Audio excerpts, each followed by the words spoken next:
સુરતની રાષ્ટ્રવાદી સંસ્થા મારુતિ વીર જવાન ટ્રસ્ટ દ્વારા આજે સરથાણા ખાતે આવેલ હરેકૃષ્ણ ડાયમંડના કેમ્પસમાં 131 શહીદ પરિવારોના સન્માન માટે તથા શૌર્ય રાશિ અર્પણ કરવાનો કાર્યક્રમ યોજવામાં આવ્યો હતો.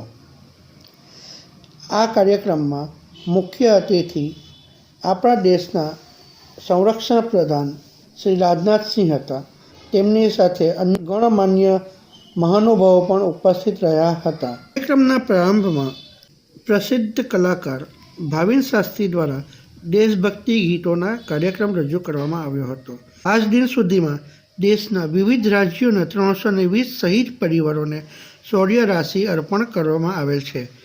આજે વધુ 131 પરિવારને પ્રત્યેકને 2,50,000 આપી કુલ 451 શહીદ પરિવારોને શૌર્ય રાશિથી સન્માનિત કરવામાં આવ્યા હતા.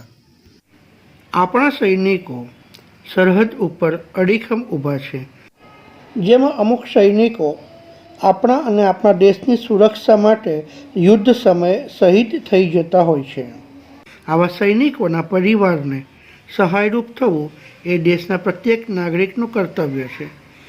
अवसर आए हैं मेरे बहनों भाइयों कि वीर गति को प्राप्त हो जाने के बाद भी एक कृतज्ञ राष्ट्र के नागरिक के रूप में बहुत सारे ऐसे लोग हैं जो अपनी जिम्मेदारी का निर्वाह तो करते ही हैं, लेकिन सचमुच यदि वह मानते हैं कि अपने में पर्याप्त, तो मैं ऐसा नहीं मानता.